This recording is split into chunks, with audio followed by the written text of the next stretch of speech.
Share করতেছি। আচ্ছা, তোমাদের গত ক্লাসে পড়াশোনা শেষ করছিলাম আমি ঘনত্ব যে, ঠিক আছে, কোন গ্যাসের আদর্শ গ্যাসের ঘনত্ব নির্ণয় আমরা কিভাবে করতে পারি।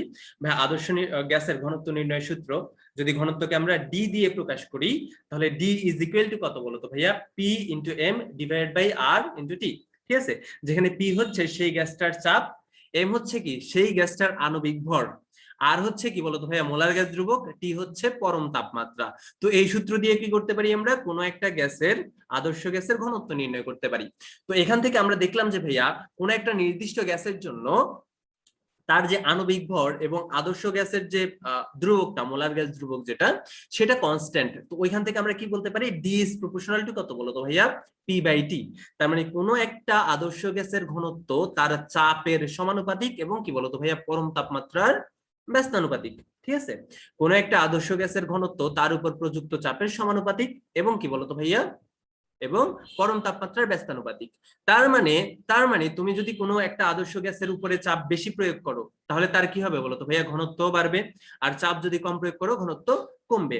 একইভাবে তুমি যদি কি করো, তাপমাত্রা যদি বৃদ্ধি করো তাহলে ঘনত্ব হ্রাস পাবে, তাপমাত্রা যদি হ্রাস করো ঘনত্ব কি হবে বলতো, বৃদ্ধি পাবে। তো এই জিনিসপত্রগুলো আসলে আমরা এখান থেকে বুঝতে পারি। তো এখান থেকে আমরা যদি ধরি যে কোনো একটা প্রসেসে, ঠিক আছে, কোনো একটা সিস্টেমে চাপ হচ্ছে কনস্ট্যান্ট, ঠিক আছে, কোন একটা সিস্টেমে যদি চাপ কনস্ট্যান্ট হয়ে যায় সেক্ষেত্রে কি বলতো ভাইয়া, D is proportional two 1/t হবে। তার মানে ঘনত্ব যেটা সেটা কি তাপমাত্রার ব্যস্তানুপাতিক হবে।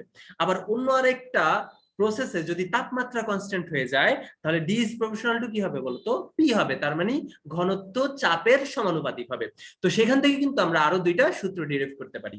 যেমন চাপ যদি কনস্ট্যান্ট হয় কোনো একটা প্রসেসে, তাহলে চাপ কনস্ট্যান্টের জন্য আমরা বলতে পারি d1 ইজ ইকুয়াল টু কি d2 এর অর্থ হচ্ছে তুমি যদি কোনো একটা আদর্শ গ্যাসের চাপকে কনস্ট্যান্ট রেখে তাপমাত্রার পরিবর্তন করো এবং এর ফলে ঘনত্বের পরিবর্তন হয়, যতই পরিবর্তন হোক না কেন প্রথম প্রাথমিক অবস্থায় ঘনত্ব এবং তাপমাত্রার গুণফলটা শেষ অবস্থায় কি হবে, ঘনত্ব এবং পরম তাপমাত্রার গুণফলের অলওয়েজ কি হবে, সমান হবে। তো একইভাবে তাপমাত্রা যদি তুমি কনস্ট্যান্ট রাখো তুমি কি বলতে পারো, D divide by P is equal to constant. ঠিক আছে, তার মানে তুমি চাপ যতই পরিবর্তন করো না কেন, তাপমাত্রাকে স্থির রেখে চাপ যতই পরিবর্তন করো না কেন এবং এর ফলে ঘনত্বের যতই পরিবর্তন হোক না কেন, ঘনত্ব এবং চাপের যে অনুপাতটা সেটা অলওয়েজ কি হবে, সেটা কিন্তু অলওয়েজ কনস্ট্যান্ট হবে। ঠিক আছে, তো এই ছিল ঘনত্ব নিয়ে কথাবার্তা। তো ঘনত্ব নিয়ে এই কথাবার্তাগুলোর পরে তোমাদের আমি বাড়ির কাজ দিয়েছিলাম গ্রাফ, এবং দুইজন মনে হয় আমাকে গ্রাফগুলা বাড়ির কাজ হিসেবে দেখাইছিলা। একজন হচ্ছে দিলরুবা লাম, ঠিক আছে, লাম আছো তুমি, লাম আছে, লাম আছে। আচ্ছা তোমার নাম লাম না লাম, তোমার নাম লাম না লাম? লাম। ভাইয়া আমার কাছে আপনারে ধ্রুবক দেখা যাইতেছে। এই কেন আমার স্ক্রিন কি ইয়ে হয়েছে, স্টেডি হয়ে গেছে? ফাহিম ভাইয়া তখন ছিল। আচ্ছা ঠিক আছে। আচ্ছা লাম না লাম, দিলরুবা তুমি বললা না? লাম লাম লাম লাম, আচ্ছা লাম। আদি হরফ। আচ্ছা ঠিক আছে, তাহলে তোমাকে মানে তোমাদেরকে আমি দুইটা গ্রাফ আগাইতে বলছিলাম, একটা হচ্ছে তাপমাত্রা বনাম ঘনত্ব গ্রাফ আর একটা কি চাপ বনাম ঘনত্ব গ্রাফ। ঠিক আছে, কিভাবে পরিবর্তিত হয়। তো কিরকম ভাবে বলো তো, তোমরা কি আঁকাইছো? দুইজন আঁকাইছো, একজন ছিল একটু আগে, একজন দিছে, কে জানো দিছে আমি ভুলে গেছি আসলে।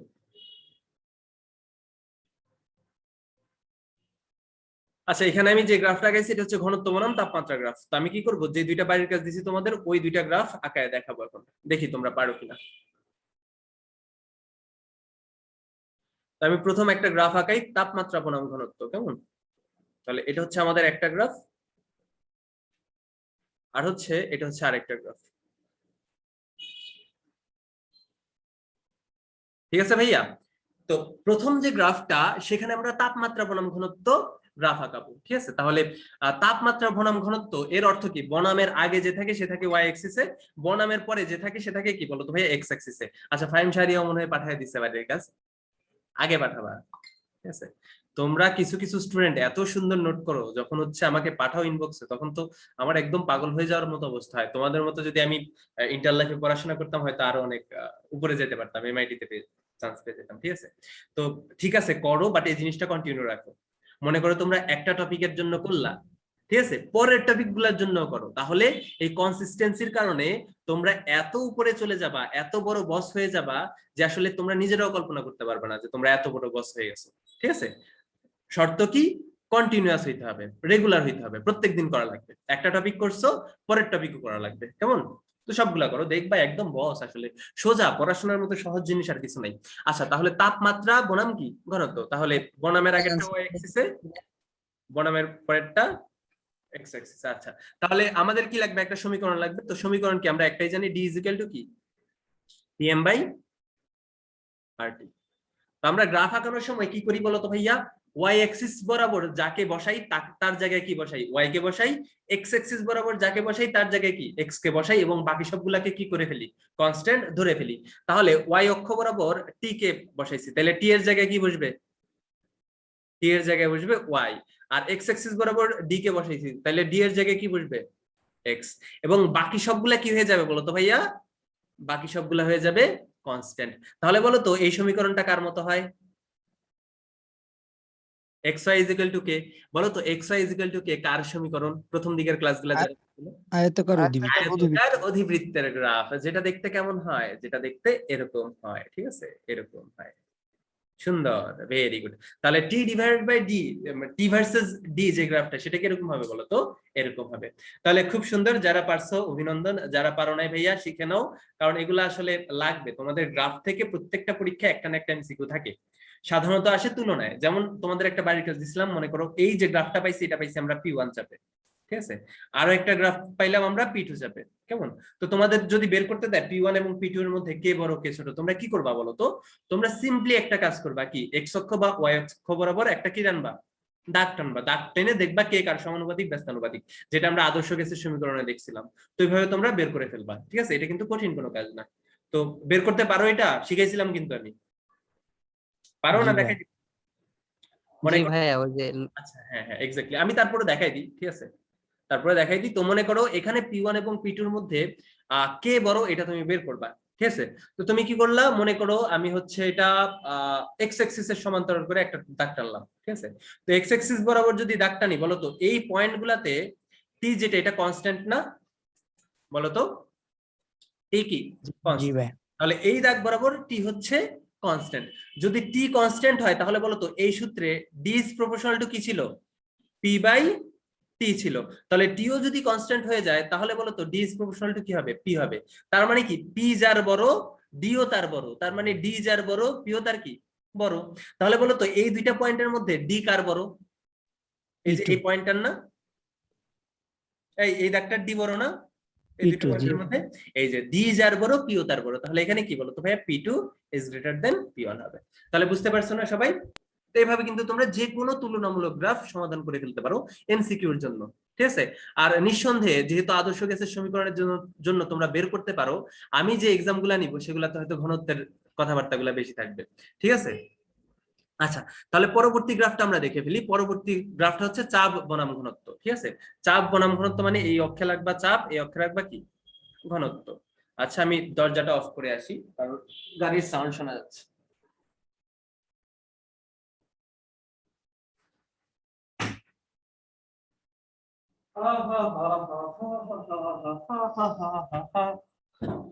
আচ্ছা, তো অনেকে কি আঁকায় ফেলছো অলরেডি? কারা কারা আঁকায় ফেলছো অলরেডি? আচ্ছা বলো, তাহলে আমাদের সমীকরণ লাগবে D is equal to PM by RT. তো ওয়াই অ্যাক্সিস বরাবর কাকে বসাচ্ছি বলো, ওয়াই অ্যাক্সিস বরাবর আমরা পি কে বসাচ্ছি, তাহলে পি এর জায়গায় ওয়াই। এক্স অ্যাক্সিস বরাবর ডি কে বসাচ্ছি, তাহলে ডি এর জায়গায় এক্স। বাকি সব কি বলতো ভাইয়া, কনস্ট্যান্ট। তাহলে এক্স ইজ ইকুয়াল টু কি বলতো ভাইয়া, কে ইনটু ওয়াই। তার মানে ওয়াই ইজ ইকুয়াল টু কি বলতো ভাইয়া, 1 বাই কে ইনটু এক্স। বলতো এটা কার সমীকরণ, মূল বিন্দুগামী সরলরেখা। মূল বিন্দুগামী সরলরেখার সমীকরণ। তাহলে যে সরলরেখাটা পাবা, মানে যে রেখাটা পাবা, সেটা কি হবে, মূল বিন্দুগামী সরলরেখা হবে, ঠিক আছে ভাইয়া? বুঝতে পেরেছো? বুঝতে পেরেছো? ক্লিয়ার? জি ভাইয়া। আচ্ছা, ভেরি গুড। তাহলে তো পারছোই, ঠিক আছে। তো এটা আসলে তোমাদের বাড়ির কাজ ছিল, এবং যারা পারছো খুব ভালো করছো, যারা বাড়ির কাজ দাও নাই তারা আসলে নিজেরই ক্ষতি করতেছো, কেমন? পড়াশোনা এখন থেকেই করা লাগবে। তাহলে চলো আমরা ঘনত্ব দিয়ে একটা ম্যাথ করে ফেলি, ঠিক আছে। খাতা কলম নিছো সবাই, নাকি এমনিই বসে আছো বিছানার পিছনে এমনি হেলান দিয়ে এভাবে? হ্যাঁ, এভাবে বসে বসে কে কে দেখতেছো দেখি? ভাই ক্লাস করতেছো, খাতা কলম নিয়ে ক্লাস করো, তাইলে পরে আবার রেকর্ড দেখা লাগবে না। এই একটু আগে যে কাজটা করছি এটা কারা কারা করতেছো দেখি, আমি দেখতে চাই কে কে এত বড় ফাঁকিবাজ। তানভীর, মায়ের দিব তোরে, মায়ের, বুঝছো, মায়ের দিব। ইয়ে খাতা কলমে লিখে লিখে ক্লাস করবা, তাইলে পরে রেকর্ড দেখার আর ঝামেলা থাকবে না, কেমন? আচ্ছা, তাহলে তোমাদের সামনে একটা কোয়েশ্চেন আছে, তোমাদের সামনে একটা কোয়েশ্চেন আছে। কোয়েশ্চেনটা হচ্ছে 17°C তাপমাত্রা। হ্যাঁ তানভীর বলো, তানভীর হাত তুলছে। আচ্ছা, মাঝখান দিয়ে একজন হ্যান্ড রেজ করছিল, ফারজানা ইয়াসমিন মেবি। ফারজানা ইয়াসমিন, তুমি কি আমাকে কিছু বলতে চাও? ইয়াসমিন? ভাইয়া আমি তানভীর তো, ও আর একটা তানভীর যে আপনি বললেন, মনে হয়েছে যে আমার কি মানে কোনোভাবে রেসপন্স আমি করলাম নাকি, না না, মানে আপনাদের চেক করতে যাই হ্যান্ড রাইজ হয়ে গেছে আর কি। আচ্ছা সমস্যা নাই, সমস্যা নেই, সমস্যা নেই। আচ্ছা, ইয়াসমিন কি আছে না গেছে? ইয়াসমিন নাই, ঠিক আছে। ইয়াসমিন নাম যেটা, এটা আমার পার্সোনালি অনেক ফেভারিট একটা নাম, ঠিক আছে। ইয়াসমিন, জেসমিন এই নামগুলা। তো জেসমিন নামটা আমার ফেভারিট হয়েছিল ফার্স্টে ইয়ের কারণে, হাতিম দেখতাম ছোটবেলায়। হাতিম দেখতে তোমরা? জি ভাইয়া। জি ভাইয়া। নায়িকা ছিল, ওর নাম ছিল জেসমিন। আর আমার অনেক পছন্দের একটা ক্যারেক্টার ছিল, অনেক পছন্দের, অনেক। এজন্য জেসমিন ইয়াসমিন এই টাইপের নামগুলোই আমার পছন্দ, ঠিক আছে। তো পরবর্তীতে ইয়ে হয়েছে, ওই পাবজি খেলতাম আমি আগে, অনেক খেলতাম, এখনো খেলি অল্প। তো ওইখানে ইজিপ্টের একটা ফ্রেন্ড আছে আমার ইয়াসমিন নামে, একটা না দুইটা, একটা হচ্ছে ইয়াসমিন খালিদ আর একটা হচ্ছে ইয়াসমিন কি জানো, ইসলাম, ঠিক আছে, আমার ফেসবুক ফ্রেন্ডও, দুইজনই। এরা হচ্ছে ইজিপশিয়ান। আচ্ছা, ভাইয়া একটু আগে যে বলছিলেন যে যদি এইগুলা আগে করতাম তাহলে আমার অমুক জায়গায় চান্স হয়ে যেত, এটা কি বলছিলেন জানি ভাইয়া? ও আচ্ছা, মানে প্রত্যেকটা টপিকের যে এত সুন্দর সুন্দর নোট করতেছো, ঠিক আছে, প্রত্যেকটা টপিকের এত সুন্দর সুন্দর নোট, প্রত্যেকটা পয়েন্ট উল্লেখ করে, ঠিক আছে। শোনো, তোমরা যখন নোট করবা, তোমরা যখন নোট করবা ভাইয়া, এই অঙ্ক টঙ্ক সবাই করে, ঠিক আছে, অঙ্ক টঙ্ক হাবিজাবি কথাবার্তা সবাই লেখে। কি পয়েন্ট যেগুলা, যেগুলা বেস পয়েন্ট, যেগুলা বেসিক, ওই বেসিক পয়েন্ট গুলা কিন্তু সবাই মিস করে যায়। তো এই বেসিক পয়েন্ট গুলা যদি তোমরা একটু লিখে রাখো ওই কোনা দিয়ে, তাইলে কিন্তু তোমাদের আর কোনো মিস হয় না, ঠিক আছে। ওই যেমন বিয়োজন মাত্রা, বিয়োজনের পরিমাণ আমরা বারবার ইউজ করছি, এগুলোর পার্থক্যটা যদি একটু লিখে রাখতে পারো, যে দুইটা আসলে পার্থক্য কোন জায়গায় এই দুইটার মধ্যে, বা কোনটা আমরা আসলে ইউজ করব, সেগুলো তোমাদের কাজে লাগবে, অন্যগুলা কিন্তু কাজে লাগতেছে না, ঠিক আছে। এত করে লাভ নাই তো যদি তোমাদের বেসটা ঠিক না থাকে, ঠিক আছে। বেস ঠিক থাকলে তোমরা যে প্রবলেমই দেওয়া হোক পারবা। আচ্ছা, একটা ম্যাথ, অনেক কথা বলে ফেলতেছি। আচ্ছা, একটা ম্যাথ। আগের স্লাইডটা একটু দেখান। আচ্ছা, এই যে এটা হচ্ছে আমাদের আগের স্লাইড। বুঝছি ভাইয়া। তো একটা ম্যাথ তোমাদের দিছি আমি। আচ্ছা, এমআইটির কথা বলছিলাম। এমআইটি হচ্ছে আচ্ছা, 17°C তাপমাত্রা ও 96 কিলোপ্যাসকেল চাপে 0.01 কেজি হিলিয়াম গ্যাসের আয়তন 0.34 মিটার কিউব হলে ওই তাপমাত্রায় ও 1 ATM চাপে হিলিয়াম গ্যাসের ঘনত্ব কত? ঠিক আছে, তো তোমার কাছে এই কোয়েশ্চেনটা তুলে ফেলো সবাই। তোমার কাছে কিছু পরিমাণ হিলিয়াম গ্যাস আছে, হিলিয়াম গ্যাস আছে, যেটা কি বলতো 17°C তাপমাত্রায় আছে, এবং এর মধ্যে যে চাপ ছিল, চাপের মান ছিল 96 কিলোপ্যাসকেল, 96 কিলোপ্যাসকেল। এবং এখানের যে ভরটা, হিলিয়াম গ্যাসের যে ভর, ভর ছিল 0.01 কেজি, ঠিক আছে, 0.01 কেজি। এবং গ্যাসের যে আয়তন V1, সেটা ছিল হচ্ছে 0.34 মিটার কিউব। বলছে তাপমাত্রা স্থির রেখে তুমি যদি চাপটা চেঞ্জ করে ফেলো, ঠিক আছে, তাপমাত্রা স্থির রেখে তুমি যদি হিলিয়াম গ্যাসের চাপ যেটা, এই চাপ পরিবর্তন করে P2 এর মান যেটা, সেটা 1 ATM করে দাও, ঠিক আছে, 1 ATM করে দাও। 1 ATM মানে কি বলতো ভাইয়া? 101.325 কিলোপ্যাসকেল। সেক্ষেত্রে তোমার গ্যাসের ঘনত্ব যেটা, এই ঘনত্ব D2 এর মান কি হবে, এটা তোমার বের করা লাগবে। বলো, ম্যাথটা করতে পারবা? তাহলে এই ম্যাথটা কি বলতো? একটা ঘনত্বের ম্যাথ, ঠিক আছে। এই ম্যাথটা কি একটা ঘনত্বের ম্যাথ। বলতো ভাইয়া, এই যে প্রসেসটা করছে, চাপ বাড়ায় যে 1 ATM করে ফেলছে, এই প্রসেসটাতে তাপমাত্রার কি কোনো চেঞ্জ হয়েছে? এই তাপমাত্রার কি কোনো চেঞ্জ হয়েছে? না ভাইয়া। না ভাইয়া। না ভাইয়া। ঘনত্ব ডি ইজ ইকুয়াল টু আমরা জানি পিএম বাই আরটি। তাপমাত্রাও কি বলতো ভাইয়া? কনস্ট্যান্ট। এমও কি বলতো ভাইয়া? কনস্ট্যান্ট। আরো কি বলতো ভাইয়া? কনস্ট্যান্ট। তাহলে আমরা বলতে পারি না যে D is proportional to P?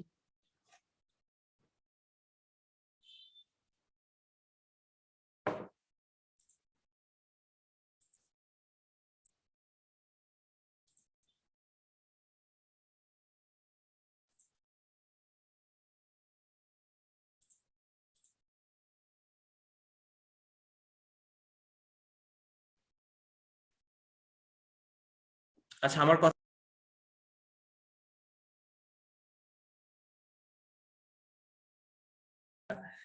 Hello hello hello, এই বলো তো কি ঘটনা ঘটছে? কারেন্ট চলে গেছে। কারেন্ট চলে গেছে। চলে গেছে। আহা, এই ময়মনসিংহে ইলেকট্রিসিটির প্রচুর সমস্যা করতেছি আমি। আমাদের এখানে তো গেছেন না। দাঁড়াও চলে গেছে। দাঁড়াও দাঁড়াও, আমি একটু ইয়ে করি, ব্যবস্থা করতেছি।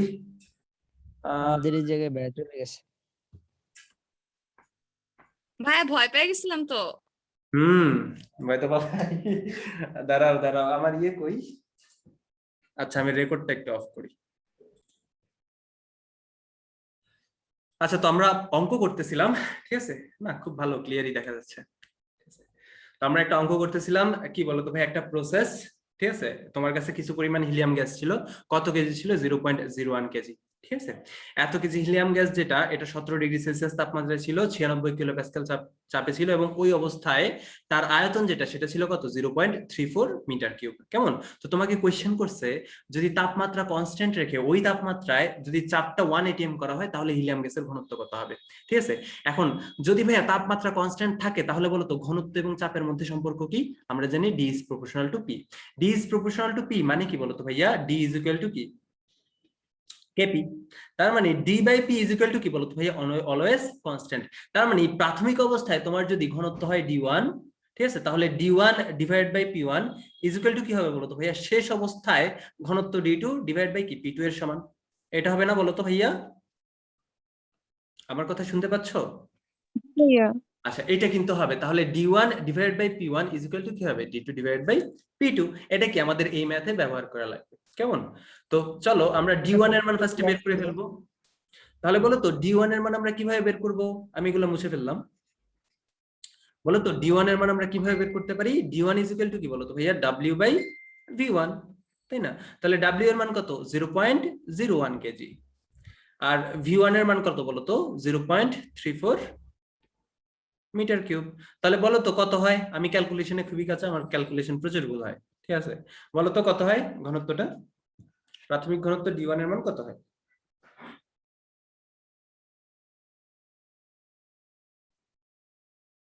তাড়াতাড়ি। 0.029 কেজি পার মিটার কিউব। আচ্ছা 0.029 কেজি পার মিটার কিউব, এটা আসছে। তাহলে এটা আমার প্রাথমিক ঘনত্ব ডি1। ঠিক আছে, তাহলে প্রাথমিক ঘনত্ব পেয়ে গেছি, প্রাথমিক চাপও পেয়ে গেছি, পরবর্তীতে চাপও কি পেয়ে গেছি আমরা? ঠিক আছে, এত কিলো প্যাসকেল পেয়ে গেছি। তাহলে আমাদের পরবর্তী ঘনত্ব যেটা সেটা বের করতে হবে। তাহলে খুবই সহজ ম্যাথ, বসায় দাও। তাহলে ডি1 এর মান পাইছি 0.029 KG per metre cube, P one এর মান কত পাইছি? 96 কিলো প্যাসকেল, সমান ডি2 এর মান কত? ডি2 এর মান আমাদের বের করা লাগবে। পি2 এর মান কত বলতো? 101.325। দেখো ভাইয়া, প্রথমে কিলো প্যাসকেল চাপ ছিল, তোমার পরবর্তীতেও চাপটা কোন এককে নিতে হবে? কিলো প্যাসকেল নিতে হবে। তো দুই সাইডের সেম রাশির একক যদি সেম না হয় তোমরা কিন্তু কাটাকাটি করতে পারবে না। এই জন্য এককগুলো কিন্তু প্রত্যেকটা রাশির, মনে করো চাপ একটা কিলো প্যাসকেল ইউজ করলে আরেকটা চাপের একক কি? কিলো প্যাসকেল ইউজ করা লাগবে। ঠিক আছে, একটা যদি তুমি অ্যাটমসফিয়ার ইউজ করো আরেকটাও কি? অ্যাটমসফিয়ার ইউজ করবে, নইলে কিন্তু কাটাকাটি করতে পারবে না। ঠিক আছে, তাহলে বলো তো ডি2 এর মান কত আসে ভাইয়া এবং আপুরা? 0.031। D2 is equal to 0.031। একক কি হবে? KG per metre cube. দেখতেছো ভাইয়া, আগের থেকে যে চাপের ঘনত্বের মান বাড়তেছে।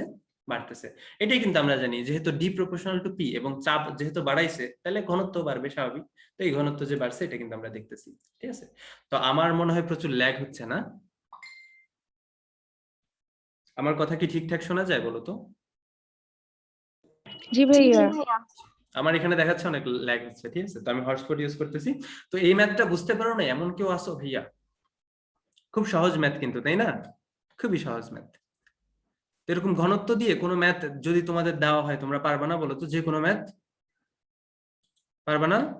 ভাইয়া ভেরি গুড, ভেরি গুড। তাহলে এটা তুলে ফেলো, আমরা পরবর্তী টপিক বা ওই বোলজম্যান কনস্ট্যান্ট যেটা সেটা নিয়ে একটু পড়াশোনা করবো। তো এটা তুলে ফেলো সবাই এখন। তুলছো? তোলার পরে আমাকে জানাও। সূত্রটা কোন জায়গা থেকে আসছে? হ্যাঁ হ্যাঁ হ্যাঁ, d1 by p1 d2 by p2 কোন এই তো। সূত্র থেকে আসছে? আচ্ছা, ডি ইজ ইকুয়াল টু কি বলতো ভাইয়া? PM by RT. এটা আমরা শিখছিলাম না? হ্যাঁ, লাস্ট ক্লাসটাই আমি বলছিলাম এটা একটু। তো দেখো, D is equal to PM by RT. এখানে বলো তো ভাইয়া এম কি? কনস্ট্যান্ট। একটা নির্দিষ্ট গ্যাসের জন্য কি? আণবিক ভর কনস্ট্যান্ট। মোলার গ্যাস ধ্রুবক তো কি? কনস্ট্যান্ট। বলো তো ভাইয়া এই যে প্রসেসটা, এই প্রসেসে কি বলো তো ভাইয়া, প্রথমে যে 17°C ছিল এটা কি পরিবর্তিত হয়েছে? ওই তাপমাত্রাই রয়েছে। তার মানে কি টি যেটা এটাও কি কনস্ট্যান্ট? সবকিছু কনস্ট্যান্ট, শুধুমাত্র কি আছে?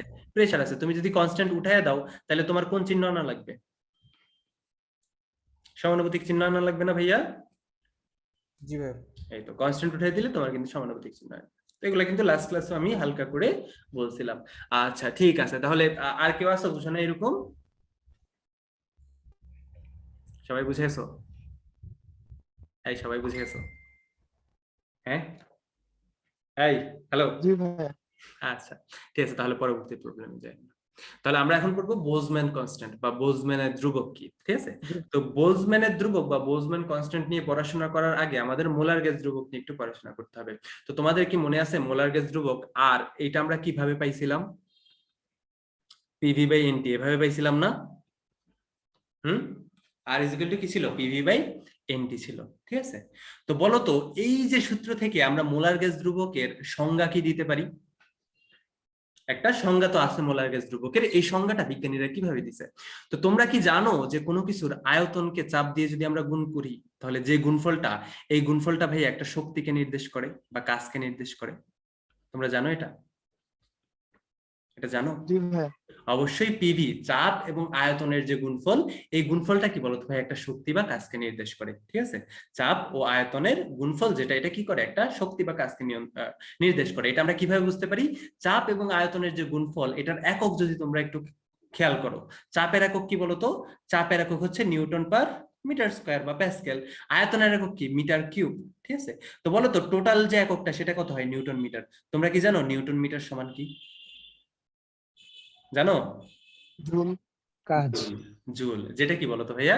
কাজের একক। তার মানে চাপ এবং আয়তনকে গুণ করলে আমরা যে রাশিটা পাই সেটা কি বলতো ভাই? একটা কাজ বা শক্তি। তো ওইখান থেকে আমরা আর এর একটা সংজ্ঞা দিব। সংজ্ঞাটা কিভাবে দিব? দেখো, কোন একটা সূত্র থেকে সংজ্ঞা আমরা কিভাবে দিই সেটা তোমাদের আমি শিখাইছিলাম। আমরা কি করব? আমরা যে হরগুলো আছে সেগুলাকে এক ধরে নিব। কি ধরে নিব বলতো ভাইয়া? হরগুলাকে এক ধরে নিব। ঠিক আছে? এটাকে কি বলতো ভাইয়া? এক ধরে নিব। তো এটা সংজ্ঞা আমরা এভাবে দিতে পারি ভাইয়া, আমরা এভাবে দিতে পারি, 1 মোল আদর্শ গ্যাসের তাপমাত্রা 1 কেলভিন বৃদ্ধি করতে। ঠিক আছে? 1 মোল, এই যে 1 মোল আদর্শ গ্যাসের তাপমাত্রা 1 কেলভিন বৃদ্ধি করতে যে পরিমাণ কাজ করা লাগে বা শক্তি খরচ করা লাগে তাকে কি বলা হয়? আদর্শ গ্যাস ধ্রুবক বা মোলার গ্যাস ধ্রুবক বলা হয়। ঠিক আছে? তাহলে মোলার গ্যাস ধ্রুবকের সংজ্ঞাটা আমরা কিভাবে দিতে পারি? 1 মোল গ্যাসের তাপমাত্রা, 1 মোল আদর্শ গ্যাসের তাপমাত্রা, লিখে ফেলো আমার সাথে সাথে, এটা সংজ্ঞা মাঝে মাঝে আসে। 1 মোল আদর্শ গ্যাসের তাপমাত্রা 1 কেলভিন বৃদ্ধি করতে যে পরিমাণ কাজ সম্পন্ন করা লাগে। ঠিক আছে? যে পরিমাণ কাজ সম্পন্ন করা লাগে তাকে কি বলা হয় বলতো? সার্বজনীন মোলার গ্যাস ধ্রুবক বা আদর্শ গ্যাস ধ্রুবক বলা হয়। তাকে কি বলা হয়? তাকে আদর্শ গ্যাস ধ্রুবক বলা হয় বা তাকে বড় হাতের আর বলে। ঠিক আছে? এটা হচ্ছে আদর্শ গ্যাস ধ্রুবক বা মোলার গ্যাস ধ্রুবকের সংজ্ঞা। ঠিক আছে? এটাই হচ্ছে আদর্শ গ্যাস বা মোলার গ্যাস ধ্রুবকের সংজ্ঞা। এখন দেখো তো ভাইয়া, যখন আমরা 1 মোল আদর্শ গ্যাস নিই সেখানে কত সংখ্যক অণু থাকে বলতো ভাইয়া আদর্শ গ্যাসটার? 1 মোল আদর্শ গ্যাসের ভিতরে কিন্তু অ্যাভোগাড্রো সংখ্যক অণু থাকে। ঠিক আছে? আমরা যদি 1 মোল আদর্শ গ্যাস নিই, কারেন্ট চলে আসছে, এই কারেন্ট আসুক, আমার কিছু করার নাই, যেভাবে আছে এভাবেই কন্টিনিউ করতেছি। দেখো, 1 মোল আদর্শ গ্যাসে কিন্তু কি থাকে বলতো? অ্যাভোগাড্রো সংখ্যক অণু থাকে। তার মানে এই যে ভাইয়া কাজটা পাইতেছি, এই কাজটা আসলে এই কাজটা আসলে কতগুলা অণুর জন্য পাইতেছি? অ্যাভোগাড্রো সংখ্যক অণুর জন্য পাইতেছি না? বলো তো ভাইয়া, বলো তো ভাইয়া, জি ভাইয়া। অ্যাভোগাড্রো সংখ্যক অণুর জন্য পাইতেছি না? তাহলে অ্যাভোগাড্রো সংখ্যক অণু, ঠিক আছে, Na, অথবা কি বলো তো ভাইয়া, অথবা হচ্ছে 6.02 ইন্টু 10⁻23টি অণুর তাপমাত্রা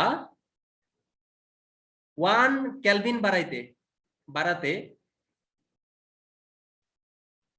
কৃত কাজ, ঠিক আছে, কাজ সমান কত বলতো?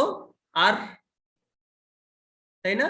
তার মানে তুমি যদি অ্যাভোগাড্রো সংখ্যক অণুর তাপমাত্রা 1 কেলভিন বাড়াও, তোমার কতটুকু কাজ করা লাগবে? মোলার গ্যাস ধ্রুবকের সমপরিমাণ কাজ তোমার করা লাগবে। এখন যদি ভাইয়া তোমাকে কেউ জিজ্ঞেস করে, তাহলে বলো তো একটা অণুর তাপমাত্রা 1 কেলভিন বাড়াইতে তোমার কি পরিমাণ কাজ করা লাগবে? তুমি কিভাবে বের করবা বলো তো? কিভাবে বের করবা? কিভাবে বের করবা বলো? বলো কিভাবে বের করবা? আর ভাই অ্যাভোগাড্রো সংখ্যা দ্বারা অ্যাভোগাড্রো সংখ্যা দ্বারা ভাগ করবা, ঐকিক নিয়ম। আমি খুবই ভয়ে আছি, আবার যদি ওয়াইফাই কানেক্ট হয়ে যায় তাহলে আবার ঝামেলা হবে, নেটে সমস্যা করবে।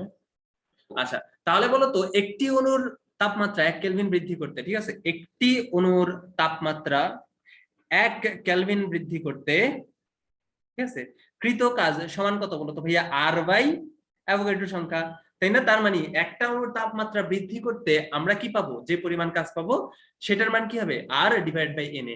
বলো তো ভাইয়া এই আর এর মান কি কনস্ট্যান্ট? এই আর এর মান কনস্ট্যান্ট? অবশ্যই আর এর মান কনস্ট্যান্ট। বলো তো ভাইয়া n এর মান কি জি ভাইয়া। কনস্ট্যান্ট? জি n এর মানও কনস্ট্যান্ট। তাহলে আর এর মান জি কনস্ট্যান্ট, ভাইয়া। মান কনস্ট্যান্ট, তাহলে তাদের অনুপাতও কি হবে? একটা কনস্ট্যান্ট হবে না? কে হবে? এই কনস্ট্যান্টটা আমরা ছোট হাতের কে দিয়ে প্রকাশ করি। এই কনস্ট্যান্টের নামই কি বলতো ভাইয়া? Boltzmann constant. ঠিক আছে ভাইয়া? তাহলে বোলজম্যান কনস্ট্যান্ট কাকে বলে এটা বুঝতে পারছো সবাই? বোলজম্যান ধ্রুবক কাকে বলে বুঝতে পারছো এটা? জি জি ভাইয়া। ভাইয়া। আচ্ছা, তাহলে যদি বোলজম্যান ধ্রুবকের সংজ্ঞা আসে, তোমরা সংজ্ঞা দিতে পারবা? কোন ভাইয়া। আদর্শ, হ্যাঁ এভাবে দিবা, কোন আদর্শ গ্যাসের একটি অণুর তাপমাত্রা 1 কেলভিন বাড়াইতে যে পরিমাণ কাজ করা লাগে তাকে বোলজম্যান ধ্রুবক বলা হয়, যাকে আমরা কে দিয়ে প্রকাশ করি। কে এর মান কি বলতো ভাইয়া? কে এর মান কত? K is equal to R by Na। তাহলে আর এর মান বসাও 8.314 joule per mole per kelvin, ঠিক আছে, joule per mole per kelvin, divide by কি হবে বলতো? ডিভাইড বাই হবে কত? Na সমান কত? অ্যাভোগাড্রো সংখ্যা সমান কত? 6.02 ইন্টু 10⁻23t, ঠিক আছে, কি এতটি মলিকিউল পার মোল, ঠিক আছে, মলিকিউল পার মোল। তাহলে বলো তো কত আসে? 1.38 ইন্টু কত বলো তো? 10⁻23, এটা আসে? এটা আসে? জি ভাইয়া। আচ্ছা, তো বোলজম্যান কনস্ট্যান্ট যেটা, সেটার মান কত আসে বলো তো? মান আসে এরকম। তাহলে আমি লিখি, এখানে লিখি k ইজ ইকুয়াল টু কত? 1.38 ইন্টু 10⁻23। এটা হচ্ছে কি আমাদের বোলজম্যান কনস্ট্যান্টের মান। এটার একক কি হবে বলতো? একক হবে জুল পার মলিকিউল, ঠিক আছে, আগে ছিল মোল, এবার কি বলতো ভাই? মলিকিউল মানে কি? অণু, পার কেলভিন, ঠিক আছে, মোলের জায়গায় কি বলতো ভাই? মলিকিউল আসবে। আগেরটা ছিল এক মোলের জন্য, এখন কি বলতো ভাই? একটা মলিকিউলের জন্য, একটা অণুর জন্য, এই জন্য আমরা কি দিব? পার মলিকিউল দিব। তাহলে বোলজম্যান কনস্ট্যান্ট সম্পর্কে তোমাদের সবকিছু ক্লিয়ার হয়েছে ভাইয়া? বলো, কারো কোনো কোয়েশ্চেন?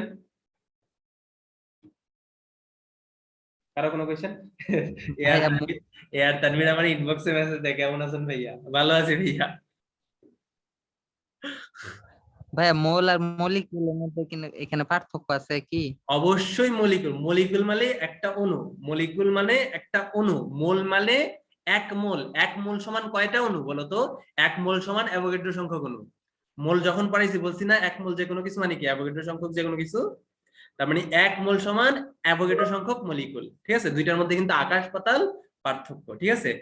এক মোল অণু মানে অ্যাভোগাড্রো সংখ্যক অণু, ঠিক আছে। তো এটার মধ্যে কিন্তু কনফিউশন করার ভালো দেখা যাইতেছে না, এককটা কি লিখছেন ভাই? কোনটা কোনটা? আচ্ছা, joule per molecule per kelvin, ঠিক আছে, এটা হচ্ছে মলিকিউল, মলিকিউল অণু আর কি, অণু, ঠিক আছে, বাংলা হচ্ছে অণু। এবার বোঝা যায়? ভাই এটা এস আর এর মানটা এস এককে না নিলে কি হবে না নাকি? বুঝি না জিনিসটা কিসের মান? আর এর মানটা আর এর মান তো এটাই আছে এককে। তুমি যদি লিটার এটিএম এ ইয়ে করো, তুমি লিটার এটিএম এরটা বের করতে পারো তো। এটাই তো এসআই এককে মান ভাইয়া, এটাই এন এসআই। এর এসআই একক সংখ্যক না নিলে মৌলিক হবে না, হ্যাঁ হ্যাঁ হ্যাঁ 1 মোল। এসআই একক না নিলে আর কি। এন এ হ্যাঁ হবে। এসআই একক না নিলে তোমার কি হবে বলো তো? মনে করো তুমি ইয়ে এককে বের করবা, লিটার অ্যাটমসফিয়ার এককে বের করবা, ঠিক আছে?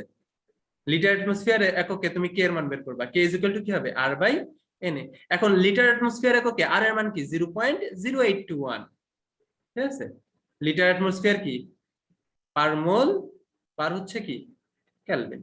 তো এন এর মান কত? এন হচ্ছে অ্যাভোগাড্রো সংখ্যক, এত অণু পার মোল, ঠিক আছে? প্রতিটা মোলে কতগুলো অণু থাকে? এতগুলো অণু থাকে, এত মলিকিউল পার কি বলতো পার হচ্ছে মোল। তাহলে বের করো কত হবে, এগুলো তোমাদের বইতে মেবি আছে, ঠিক আছে? লিটার অ্যাটমসফিয়ার এককে কত, ক্যালরি এককে কত, তো এগুলো আর দেখাইলাম না আমি। বের করতে পারবা আর এর মান যেটাই নাও ওই অনুসারে কি বলতো ভাইয়া এন এ দিয়ে ভাগ করে তোমরা কে ওই অনুসারে মানটা পেয়ে যাবা, ঠিক আছে? লিটার অ্যাটমসফিয়ার এককে আর কে এর মান কত আসে দেখো তো, একটু ভাগ করে কেউ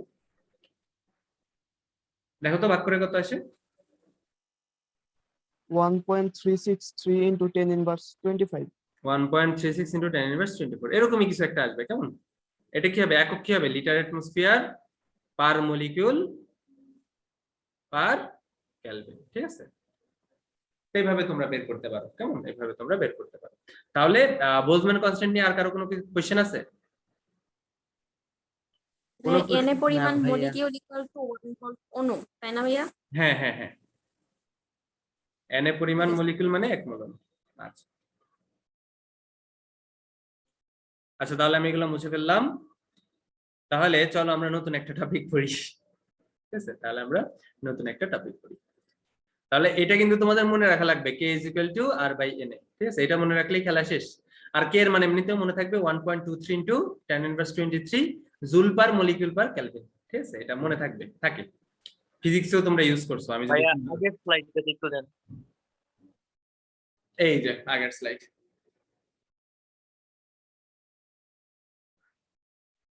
লেখো।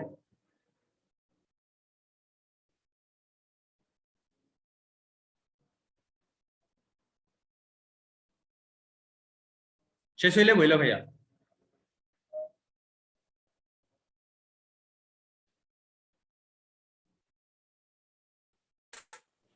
জি ভাইয়া শেষ হয়েছে। আচ্ছা তাহলে চলো আমরা বাষ্প ঘনত্ব বা আপেক্ষিক ঘনত্ব নিয়ে পড়াশোনা করি। তো এই টপিকটা একটু ইন্টারেস্টিং এবং মজার। তো তোমরা ঘনত্ব সম্পর্কে পড়ছো, তো বাষ্প ঘনত্ব নামটা শুনে তোমরা হয়তো মনে করতে পারো এটা হচ্ছে জলীয় বাষ্পের ঘনত্ব, তাই না? জলীয় বাষ্পের ঘনত্বকে আমরা কি বলি? বাষ্প ঘনত্ব বলি। বাট ধারণাটা কি বলতো সম্পূর্ণ ভুল একটা ধারণা। জলীয় বাষ্পের ঘনত্বকে আমরা বাষ্প ঘনত্ব বলি না। বাষ্প ঘনত্ব কি? একই তাপমাত্রা ও চাপে কোনো গ্যাসের ভর, একই তাপমাত্রা ও চাপে কোনো গ্যাসের ভর সম আয়তন হাইড্রোজেন গ্যাসের ভরের যত গুণ তাকেই ওই গ্যাসের বাষ্প ঘনত্ব বলে, ঠিক আছে? এই জিনিসটা কি বুঝাইছে? ঠিক আছে, এই জিনিসটা কি বুঝাইছে?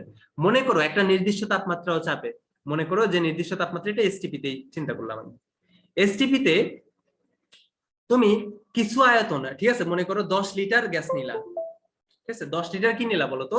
10 লিটার মনে করো হিলিয়াম গ্যাস নিলা। কি নিলা? 10 লিটার হিলিয়াম গ্যাস নিলা, এবং 10 লিটার হিলিয়াম গ্যাসের ভর তুমি পাইলা মনে করো কতটুকু? মনে করো 20 গ্রাম পাইলা, ঠিক আছে? আমি জানি না কত গ্রাম। মনে করো এসটিপি তে তুমি 10 লিটার হিলিয়াম গ্যাস নিছো, নিয়ে কি পাইছো? 20 গ্রাম ভর পাইছো। তুমি কি করবা? এই এসটিপি তে 10 লিটার কি নিবা? হাইড্রোজেন নিবা। এবার কি নিবা বলো তো ভাইয়া? 10 লিটার হাইড্রোজেন নিবা।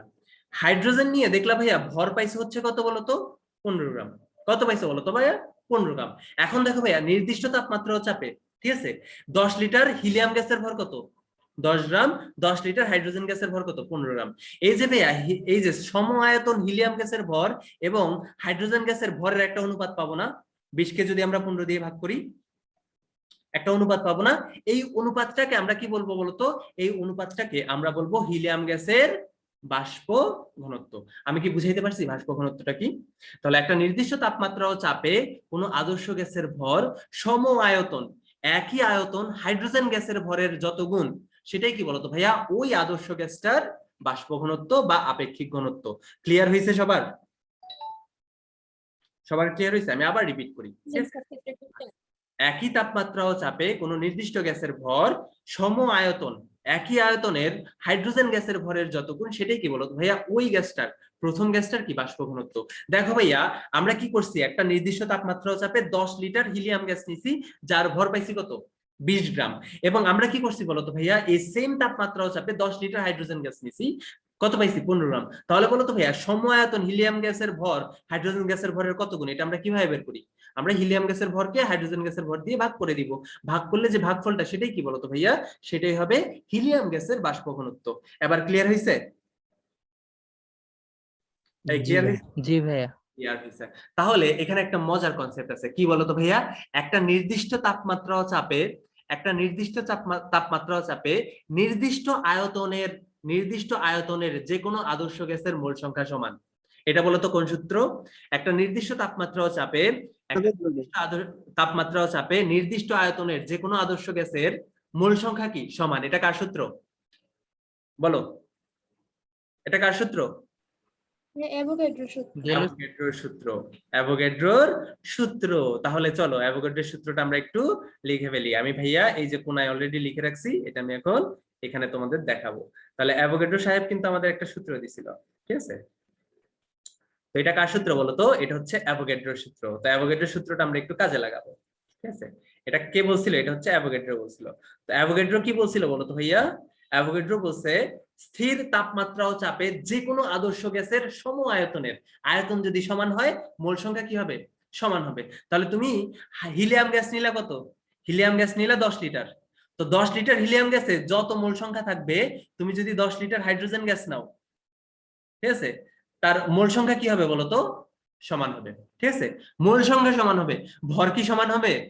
ভর কিন্তু সমান হবে না, ভর কিন্তু কি আলাদা, ঠিক আছে? মোল সংখ্যার জায়গায়, ভর কিন্তু ভরের জায়গায়, ঠিক আছে? তো সম আয়তনের যে কোনো আদর্শ গ্যাসের কি হবে মোল সংখ্যা সমান হবে। এখন তুমি ধরে নাও, মনে করো তুমি যে কোনো একটা গ্যাস, ঠিক আছে, তুমি যে কোনো একটা গ্যাস তোমাকে দেওয়া আছে স্থির তাপমাত্রা ও চাপে। মনে করো গ্যাসটার নাম হচ্ছে এ, যার আণবিক ভর কত বলতো ভাইয়া? আণবিক ভর হচ্ছে এম। তুমি নির্দিষ্ট তাপমাত্রা ও চাপে এ হচ্ছে একটা আদর্শ গ্যাস, তাকে নিছো যার আণবিক ভর কত? যার আণবিক ভর হচ্ছে এম। কেমন? এইটা নিছো, এবং এটা হচ্ছে একটা নির্দিষ্ট আয়তন নিছো, মনে করো ভি লিটার আয়তনের নিছো, ঠিক আছে? ভি লিটার আয়তন নিছো।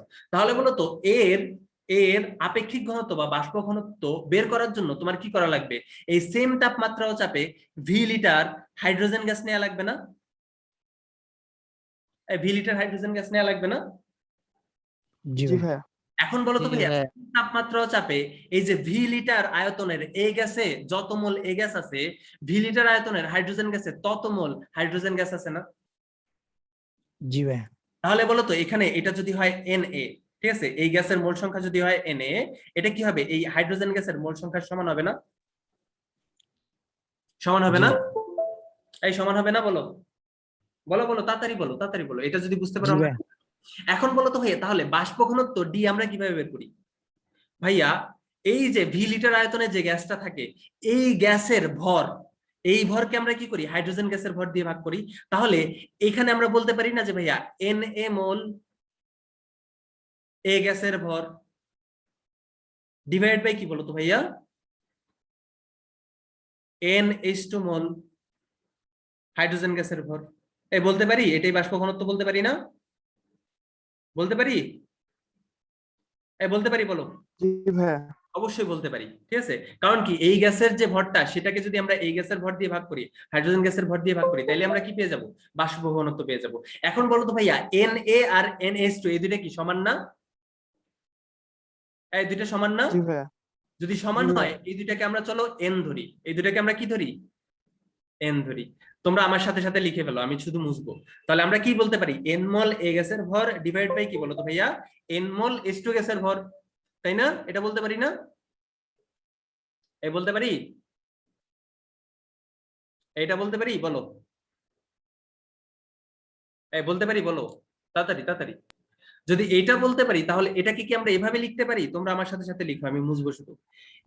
n ইনটু জি ভাই। 1 মোল গ্যাসের ভর, এটাও লিখতে পারি না? n ইনটু 1 মোল গ্যাসের ভর, এটা লিখতে পারি, বলো। আমার কথা শুনতে পাচ্ছো জি নাকি? ভাই। জি ভাই। আচ্ছা লিখ। তাহলে বলো তো আমরা n আর n কি কাটাকাটি করে দিতে পারি না? এই কাটাকাটি করে দিতে পারি, জি ভাইয়া। কাটাকাটি করে দিতে পারি। তাহলে কাটাকাটি করলে বলো তো আলটিমেটলি বাকি থাকে কি? 1 মোল এ গ্যাসের ভর ডিভাইড বাই 1 মোল H2 গ্যাসের ভর বাকি থাকে না? এই বলো, এখন বলো 1 মোল এ গ্যাসের ভর কার সমান? গ্রাম এককে তার আণবিক ভরের সমান না? হ্যাঁ, এই জি ভাইয়া। আবার 1 মোল হাইড্রোজেন গ্যাসের ভর গ্রাম এককে তার আণবিক ভরের সমান না? হ্যাঁ, এই সমান জি না? ভাইয়া। তাহলে D G is equal two আমরা কি পাচ্ছি? কোন গ্যাসের বাষ্প ঘনত্ব ডি ইজ ইকুয়াল টু আমরা কি পাচ্ছি? ওই গ্যাসের আণবিক ভর ডিভাইড বাই কত? 2। এটা বুঝতে পারছো ভাইয়া সবাই? এই সবাই বুঝতে পারছো? জি ভাইয়া। তার মানে কি বলতো ভাইয়া, কোন গ্যাসের আণবিক ভর জানি তার মানে কি তার বাষ্প ঘনত্ব জানি, আবার কোন গ্যাসের বাষ্প ঘনত্ব জানি তার মানে কি তার আণবিক ভর জানি, তাই না? তার মানে কোন একটা কোশ্চেনে যদি তোমাকে কখনো এরকম দেওয়া থাকে যে এই গ্যাসটার বাষ্প ঘনত্ব হচ্ছে 4, তাহলে তুমি চোখ বন্ধ করে বলে দিবা যে ভাইয়া তার আণবিক ভর কত? 8। ঠিক আছে না? 8 বলে দিবা। তাহলে m ইজ ইকুয়াল টু কি বলতো ভাইয়া? 2 ইনটু d, যেখানে m কি? m হচ্ছে গ্যাসের আণবিক ভর, ঠিক আছে, ভর। আর ডি কি বলতো ভাইয়া? বাষ্প ঘনত্ব। এবং তোমরা দেখতেছো ভাইয়া বাষ্প ঘনত্ব আর ঘনত্ব কিন্তু এক জিনিস না, আকাশ পাতাল পার্থক্য, তাই না? আকাশ পাতাল পার্থক্য কিন্তু। তাহলে বলো, বুঝতে পারছো এটা? তাহলে বাষ্প ঘনত্ব নিয়ে আর কোনো কনফিউশন বাদবে তোমাদের? এই বাদবে? ভাইয়া ওই যে Na দ্বারা NH2 দ্বারা জানি কি বোঝাইছিলেন ভাইয়া? এই যে এইখানে যে পরিমাণ হাইড্রোজেন ওইখানে Na। হ্যাঁ, এই যে গ্যাসটা এখানে, এই যে হাইড্রোজেন গ্যাস যত আছে তার মোল সংখ্যা হচ্ছে NH2, আর এখানে যত মোল এই গ্যাসটা আছে তার মোল সংখ্যা হচ্ছে Na মোল, ঠিক আছে? এবং আমরা কি জানি? আমরা জানি নির্দিষ্ট আয়তনের সকল গ্যাসের মোল সংখ্যা সমান। তার মানে কি বলতো ভাইয়া? Na সমান কি? NH2, যেটাকে আমরা কি ধরছি? N দিয়ে প্রকাশ করছি, ঠিক আছে? ঠিক আছে ভাইয়া? ভাই বাষ্প ঘনত্ব কি ডি দ্বারা প্রকাশ করা হয়? বড় হাতের ডি দ্বারা প্রকাশ করা হয়, ঠিক আছে? তুমি যা ইচ্ছা দিয়ে প্রকাশ করো, তুমি এক্স দিয়ে প্রকাশ করো, ওয়াই দিয়ে প্রকাশ করো, এটা কমপ্লিটলি তোমার ব্যক্তিগত ব্যাপার, কেমন? তোমাকে কেউ আটকাবে না ভাইয়া, বিশ্বাস করো, কেউ আটকাবে না, ঠিক আছে? এই বাষ্প ঘনত্ব নিয়ে তোমরা বুঝতে পারছো? ঠিক আছে, তাহলে যদি তোমাকে কখনো এরকম বলে দেওয়া থাকে যে ভাইয়া একটি গ্যাসের বাষ্প ঘনত্ব দেওয়া আছে হচ্ছে 1, বাষ্প ঘনত্ব মনে করো দেওয়া আছে 1 না, সরি, মনে করো দেওয়া আছে 20, কোন একটা যৌগের বা গ্যাসের বাষ্প ঘনত্ব দেওয়া আছে 20, তার তার ঠিক আছে, তার 1 গ্রামে, তার থেকে যদি আমরা 1 গ্রাম নিই, সেখানে ওই গ্যাসটার অণুর সংখ্যা বের করতে পারবা না? বের করতে পারবা? অবশ্যই বের জি করতে। ভাইয়া। কেন? জি ভাই, ভাগ করা যাবে। জানো বাষ্প ঘনত্ব জানো মানে আণবিক ভর জানো। অ্যাভোগাড্রোর সংখ্যারে দেয় আণবিক ভর দ্বারা ভাগ মানে করে। 40 গ্রাম সমান কত? 40 গ্রাম সমান হচ্ছে Na সংখ্যক, তাহলে 1 গ্রাম সংখ্যক সমান কত সংখ্যক, এটা তোমরা বের করতে পারবে। তো মোল সংখ্যা দিয়ে ওইগুলা করতে পারো, ঠিক আছে? তার মানে বাষ্প ঘনত্ব আর মোল সংখ্যা একটা জানলে কিন্তু আরেকটা আমাদের অটোমেটিক জানা হয়ে যাচ্ছে। আমাদের কিন্তু দুইটা আলাদা আলাদা ভাবে দরকার নেই, ঠিক আছে ভাইয়া? তাহলে এটা তোমরা সবাই ক্লিয়ার? আমি কি সামনের দিকে আগাবো নাকি আজকে ছুটি দিয়ে দিব? বলো, আগাবো না ছুটি দিব? তোমরা বলো, যা বলবা তা। আগান ভাইয়া। ভাইয়া বাষ্প ঘনত্বের এককটা কি? কিসের? বাষ্প ঘনত্বের বাষ্প ঘনত্বের একক কি বলো? একক নাই। নাই। এই যে মনে আছে, এখানেও গ্রাম ছিল, এখানেও গ্রাম ছিল, গ্রাম গ্রাম আমি কেটে দিছি, তাহলে কি বলতো ভাইয়া? একক নাই, তাই না? একক নেই, ঠিক আছে, একক নেই। আচ্ছা ঠিক আছে, তাহলে নেক্সট টপিক ডাল্টনের আংশিক চাপ সূত্র, কেমন? তো ডাল্টনের আংশিক চাপ সূত্র, ঠিক আছে, আগাইলাম, আমি জাস্ট এটা একটু ব্যাখ্যা করে দিই কি বোঝায়। তো নির্দিষ্ট তাপমাত্রায় পরস্পর বিক্রিয়া করে না এমন 2 বা ততোধিক গ্যাস মিশ্রণকে একটি পাত্রে রাখা হলে মিশ্রণের মোট চাপ, ঠিক আছে, মিশ্রণের মোট চাপ উপাদান সমূহের আংশিক চাপের সমষ্টির সমান হবে, ঠিক আছে? নির্দিষ্ট তাপমাত্রায় পরস্পর বিক্রিয়া করে না এমন 2 বা ততোধিক গ্যাস মিশ্রণকে একটি পাত্রে রাখা হলে মিশ্রণের মোট চাপ উপাদান সমূহের আংশিক চাপের সমষ্টির সমান।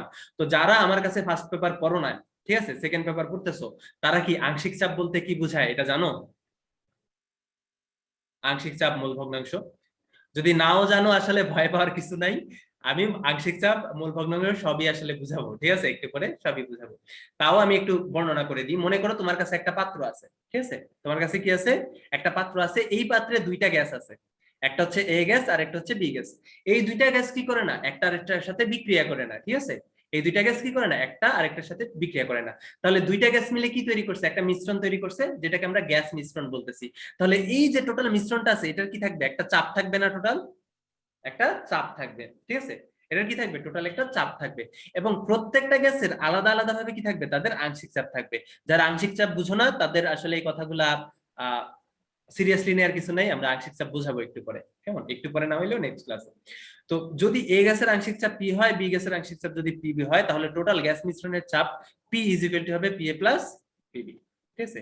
শর্ত কি, শর্ত হচ্ছে টি হচ্ছে কনস্ট্যান্ট দিতে হবে। শর্ত কি বলতো ভাইয়া, টি হচ্ছে কি হওয়া লাগবে, কনস্ট্যান্ট হওয়া লাগবে। এবং যেহেতু একটা নির্দিষ্ট পাত্রে বলছে, তাহলে ভিও কনস্ট্যান্ট হওয়া লাগবে, ঠিক আছে। এই দুইটা যদি তোমার জিনিস যদি তোমার কনস্ট্যান্ট থাকে, তাহলে কি বলতো ভাইয়া, ওই গ্যাসের যে টোটাল পিটা চাপ যেটা, ওইটা কি বলতো ভাইয়া, ওই উপাদান সমূহের আংশিক চাপের যোগফলের সমান হবে, ঠিক আছে। তো এটা নিয়ে আমি পরের ক্লাসে আবার আরো বর্ণনা করব, ঠিক আছে। তো আর ক্লাস বাড়াবো না আজকে। তো তোমরা ভালো থাকো, সুস্থ থাকো। আচ্ছা, এটা আমি বুঝাবো আংশিক চাপ সূত্র আমি শুরু থেকে আবার পড়াবো, ঠিক আছে। তো এটা নিয়ে টেনশন করার কোনো কারণ নেই। এবং যারা ফার্স্ট পেপার পড়ো তারা কিন্তু ডালটনের আংশিক চাপ সূত্র অলরেডি পারো, কেমন। আচ্ছা, যারা আজকের ক্লাসটা করছো দেখি